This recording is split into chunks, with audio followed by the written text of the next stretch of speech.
Sud Radio, le 10h midi, mettez-vous d'accord, Valérie Expert. Bonjour à toutes et à tous, heureuse de vous retrouver en ce vendredi et nous allons commenter l'actualité avec vous ce matin.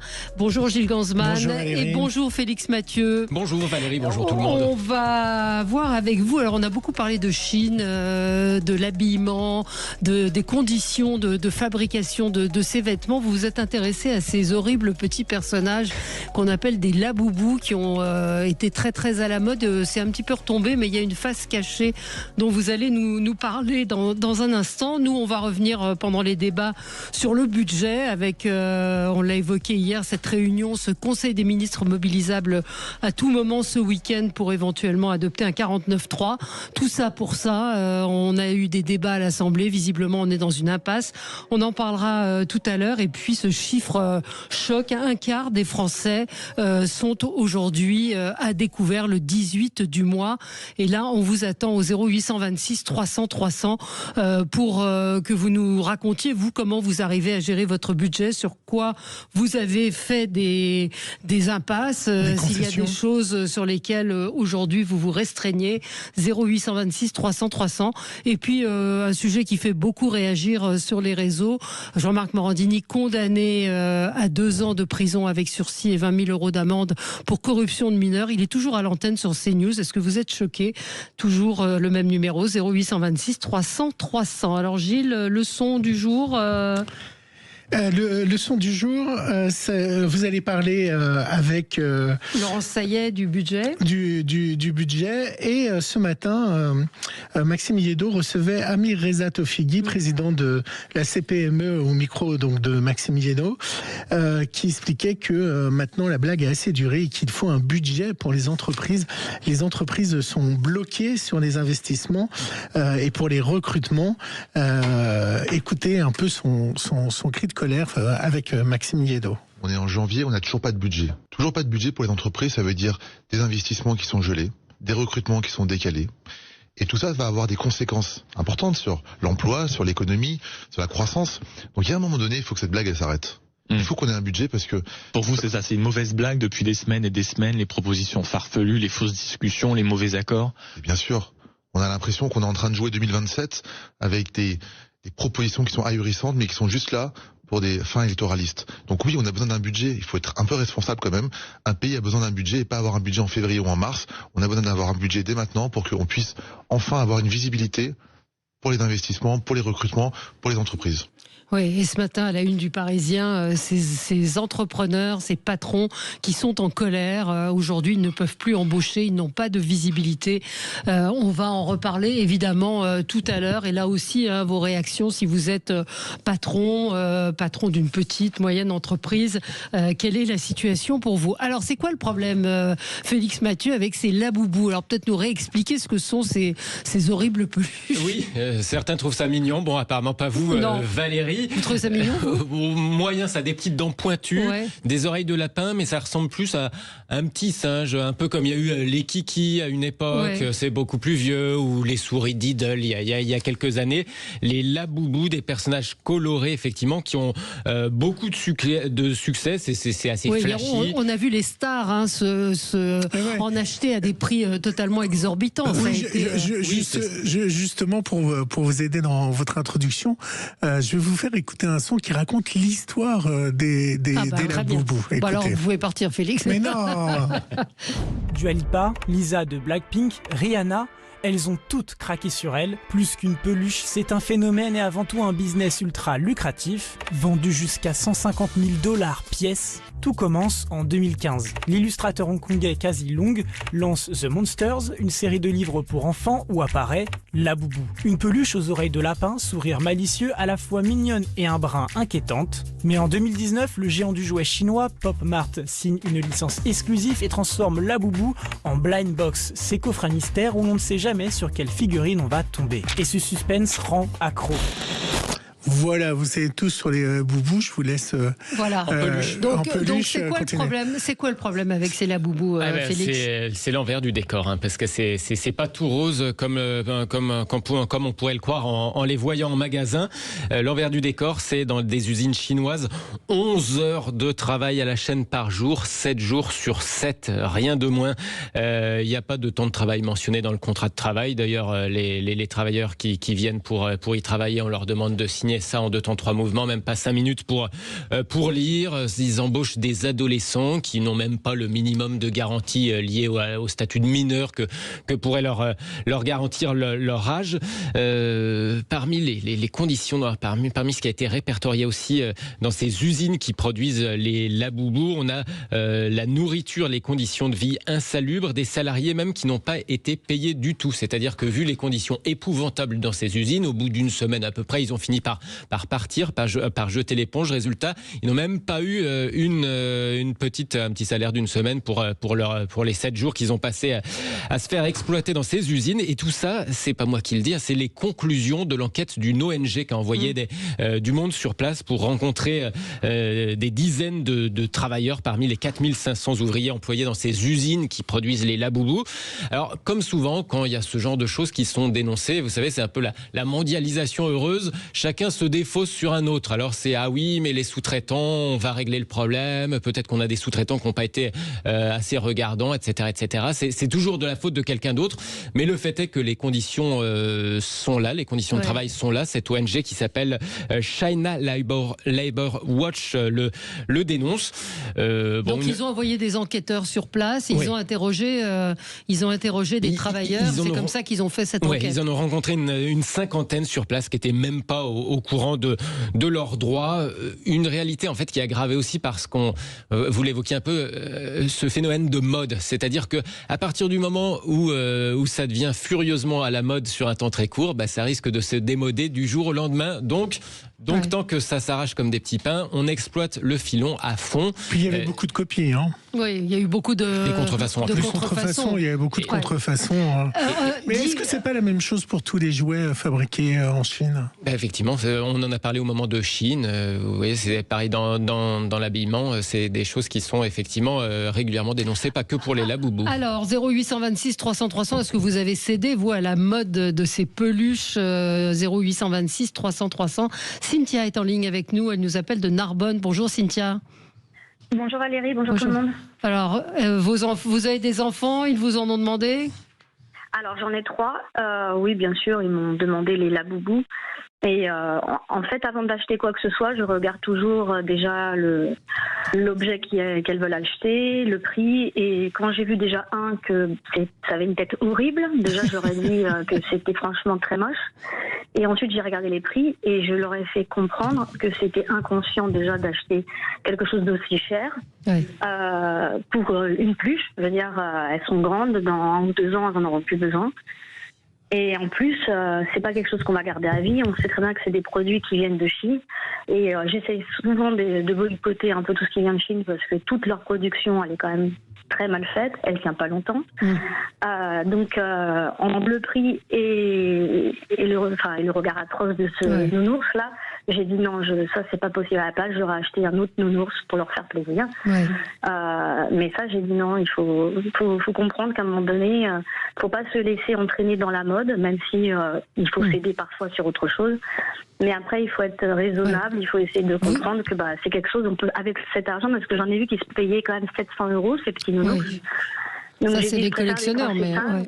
Voilà, non mais c'est pour ça que j'ai dit, oui, mais comme les Barbie à une époque ou quoi que ce soit, ça je suis d'accord. Mais vous êtes vigilante quand vous achetez des jouets à vos enfants sur la provenance et aux normes, vous faites attention à cela? Ah oui, parce que pendant un temps, il y avait aussi des nounours avec une tête affreuse de toutes les couleurs qu'elles adoraient. Et je me rappelle que on leur avait offert, pas moi, mais des amis leur avaient offert. Et j'en ai une, elle en a fait des cauchemars. Oui, je préfère faire attention quand maintenant j'ai des nounours avec des têtes horribles. Je leur explique, c'est la mode, vous vous en rendez pas compte, mais il y a un impact psychologique derrière. Vous allez en faire des cauchemars, parce qu'honnêtement, ce truc, il est moche. Il est plus que moche. Il a un regard, et un sourire avec des dents. qui sont complètement horribles. Ouais. Alors on a effectivement, il semblerait qu'il y en ait plusieurs. On a un chiffre de 10 millions de peluches vendues, mais certains disent que ça pourrait être beaucoup plus que ça. C'est la marque PopMart qui indique que ces peluches, donc au total, depuis le lancement, c'est-à-dire que c'était fin 2025 jusqu'à début 2026, vous imaginez, plus de 10 millions de peluches, Félix Mathieu. Oui, forcément. Donc là, cette ONG, elle dénonce les conditions de travail dans ces ateliers, dans la manière de produire, quand elles sont en... Oui. Vous imaginez 7 jours sur 7, 11 heures par jour. Ouais. Déjà, tout est dit. Il faut quand même tenir le rythme. Alors, eux, ils disent, quand on les interroge, ils disent que c'est pas eux, que c'est le sous-traitant. C'est ça. C'est le sous-traitant. Ouais, et c'est toujours l'excuse qui est donnée. C'est ce qu'ils ont répondu au Guardian qui les a interrogés. Ils se sont défaussés sur les sous-traitants en disant on va faire des enquêtes, on va vérifier. Alors, c'est intéressant parce que ça nous ramène, et c'est vrai que le sujet est important, ça nous ramène aussi à ce qui s'est passé avec Shein et ce qui a été dénoncé sur à la fois la façon de produire et les normes qui ne sont pas toujours respectées. On va en parler dans un instant avec Yann Rivoalan, qui est le président de la Fédération française du prêt-à-porter. Il y a aussi beaucoup de choses à dire dans ce secteur. À tout de suite, restez avec nous, 0826 300 300. Est-ce que vous êtes vigilant aux normes? Est-ce que vous vérifiez bien qu'il y a la norme CE quand vous achetez des jouets? Les chiffres que va nous donner tout à l'heure Yann Rivoalan, parce qu'on parle de prêt-à-porter, mais dans tous les secteurs, aujourd'hui, quand on achète sur des sites comme Temu, les normes ne sont pas respectées. À tout de suite. Sud Radio, le 10h midi, mettez-vous d'accord. Le 10h midi, mettez-vous d'accord. Valérie Expert. On est ensemble avec vous sur Sud Radio pour commenter l'actualité, évidemment à 10h30 avec les débats. Et nous parlons donc avec vous, Félix Mathieu, de la face cachée de certains produits chinois. Vous nous avez parlé de ce rapport de l'ONG, du rapport de cette ONG qui dénonce les conditions de travail, en particulier sur la fabrication de ces petites peluches Laboubou qui ont fait un carton, mais ça nous permet également de refaire un point sur Shein avec Yann Rivoalan. Bonjour, vous êtes président de la Fédération française de prêt-à-porter. On vous a beaucoup entendu au moment du lancement des produits Shein au BHV. Vous vous battez pour qu'il y ait des normes qui soient respectées quand on importe des vêtements en particulier qui viennent de Chine, mais est-ce que les conditions de travail font partie des normes? On se bat, en effet, pour les vêtements. Je reviens sur les peluches, parce que c'est un combat qui me touche tout particulièrement également, parce que ce sont nos enfants qui sont touchés. Nos enfants auxquels on donne des produits qui sont dangereux pour leur santé, qui peuvent y compris les tuer, parce que n'oublions pas, tous ces produits qui sont non normés peuvent amener justement des drames fondamentaux. On a eu la même chose dans la décoration. On a eu des lits, par exemple, vendus sur Temu, qui pouvaient étrangler nos enfants. Donc, on est dans une situation désormais d'urgence où, oui, il y a des vêtements toxiques, oui, il y a des vêtements dangereux, et c'est un de mes combats.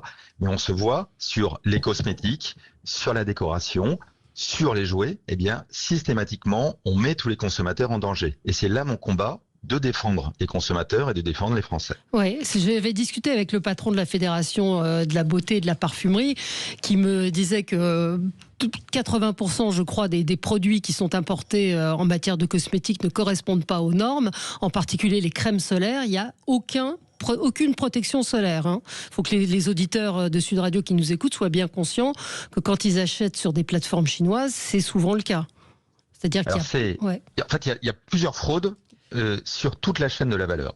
Donc on va prendre par exemple dans les crèmes, il y a non seulement des crèmes en effet qui ne sont pas normées, mais il y a aussi énormément de contrefaçons ou de dupes, c'est-à-dire de produits qui correspondent à des produits qu'on a en France et en Europe, mais qui sont en fin de compte seulement des vulgaires copies. Alors, comment vous expliquez ces produits, on se met en danger.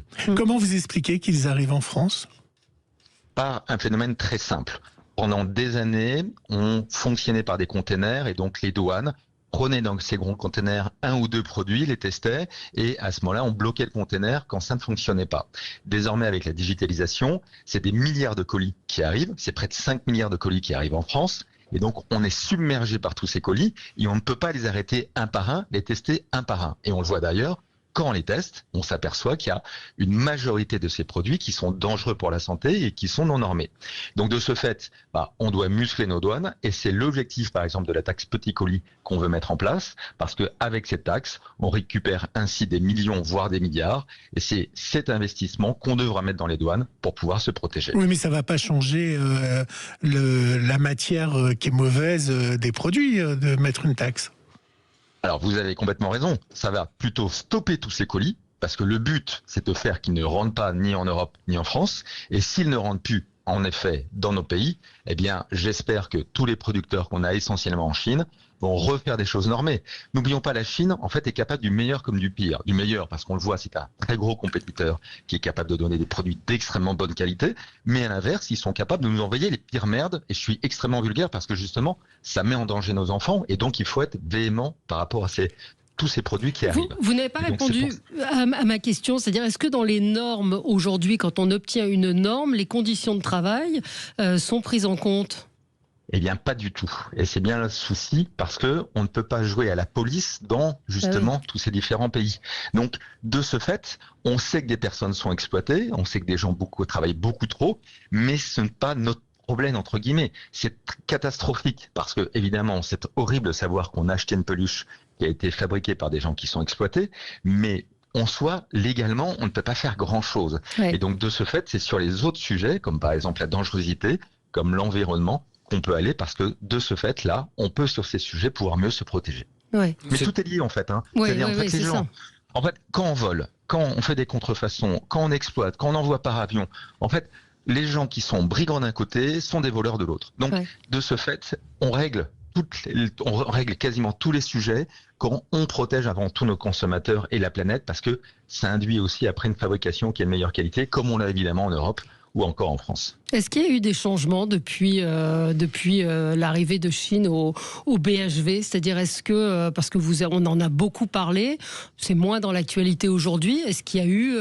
une intensification auprès des douanes au-delà des opérations spectaculaires de communication ? Est-ce qu'il y a eu des avancées sur le contrôle de ces produits contrefaits ou qui ne sont pas aux normes ? Alors en effet, je peux féliciter notre ministre Serge Papin qui à la fois a lancé cette assignation contre Chine pour les suspendre, pour stopper le site. On n'a pas gagné dans un premier temps, mais on va faire appel avec des nouveaux arguments. Et donc clairement, depuis Chine a peur. Et comme ils ont peur, ils ont dans un premier temps stoppé leur marketplace. Et désormais, leur marketplace n'est plus ouvert à tous ces produits qui sont dangereux. Et donc on le voit, on peut faire pression sur ces plateformes asiatiques en leur faisant des procès. Par exemple, le secteur de la mode vient de faire un procès contre Chine pour concurrence déloyale et près de 120 marques se sont associées. Et j'invite tous les autres segments, comme la cosmétique, comme les jouets par exemple, à rejoindre ce type de mouvement pour justement se protéger de ces plateformes. Juste un mot, c'est bien 80% des jouets qui arrivent de Chine, commandés, là c'est Chine, du pays de la Chine, qui sont commandés sur des plateformes comme Temu, ne sont pas aux normes. C'est-à-dire qu'il y a des dangers. C'est mieux que ça. C'est 100% des jouets testés par UFC Que Choisir qui étaient tous dangereux et hors normes. Donc, en fait, en soi, il n'y a même pas de débat. Je vais parler au président de la Fédération française de prêt-à-porter. Hier, dans mon zapping, j'ai parlé du fameux chèque France. Vous savez, 250 € pour acheter français. Quelle est la position de la Fédération française de prêt sur ce prêt-à-porter, sur ce chèque que les entreprises paieraient en partie à leurs employés? Alors, le but, il est en effet de développer le Made in France. On a néanmoins des limites parce que fabriquer en France, c'est aussi de donner des salaires français. Et donner des salaires français, c'est aussi des prix de produits qui sont plus chers. Et donc, il faut aussi accepter que pour avoir des salaires dignes d'un côté, eh bien, on va avoir des produits plus chers de l'autre. Et donc, de ce fait, je pense qu'il y a 2 Made in France à concevoir. Un concevoir de produits qu'on va fabriquer par de la mécanisation, par des robots. Et donc, grâce à cette industrialisation, on peut avoir des produits moins chers. C'est par exemple le cas des brosses à dents. Par contre, dans les vêtements, il y a une autre façon de faire du Made in France que tous nos consommateurs peuvent faire. C'est-à-dire, quand ils ont un produit avec un trou, ils le réparent. Et bien, en fait, quand ils le réparent, d'eux-mêmes, ils font du Made in France. Et donc, il y a un mouvement global. Le chèque de 250 € en fait partie. Et il y a d'autres actions dans les réparabilités, par exemple, qui vont permettre de faire du meilleur Made in France, tant au niveau des industries qu'au niveau des consommateurs. Oui, d'accord. Et le BHV, ils en sont où, à votre connaissance ? Ils sont mal. Ouais. C'est-à-dire, le vent de Chine sont inexistantes. À Paris, c'est à peine 2000 € par jour, grand maximum. Donc, dans un grand magasin comme celui-là, évidemment, c'est ce pas n'est rien. suffisant. Ouais. Les consommateurs n'y vont pas parce que non seulement ils voient que les produits sont vraiment de très mauvaise qualité, et en plus, l'offre folle qu'il peut y avoir sur le site, ils ne le retrouvent évidemment pas dans ce petit magasin. Et comme dans ce magasin, on est obligé de payer la TVA, etc., forcément, les prix des produits sont plus chers. Ouais. Donc, les consommateurs achètent très peu. Résultat, Frédéric Merlin, son propriétaire, n'a absolument pas lancé pour l'instant les collections dans tous les autres BHV qu'il peut y avoir partout en province. Donc il a perdu il a perdu toutes les marques qui sont parties de ces BHV et en même temps il a même pas réussi à vendre avec Shein. Cet homme a définitivement détruit à la fois les marques françaises en ne les payant pas et détruit l'image du BHV en s'associant avec Shein. Merci d'être intervenu ce matin sur Sud Radio, Yann Rivaud-Allan, et vous êtes combatif, vous êtes un président de la Fédération française de prêt-à-porter combatif, et je redis à nos auditeurs d'être très vigilants quand ils commandent sur des plateformes chinoises. Ce sont des produits qui sont souvent contrefaits, qui sont souvent dangereux. Vous parliez de vêtements dangereux, c'est important de le dire. Moi, je connais des gens qui ont commandé des vêtements, des pantalons qui ont été couverts d'urticaire, donc ça n'arrive pas qu'aux autres. Et puis, vous l'avez dit, des lits pour enfants dangereux, des étagères qui ne tiennent pas, et des produits cosmétiques contrefaits. Merci à vous, merci. Et nous, on se retrouve dans un instant pour commenter l'actualité. À tout de suite.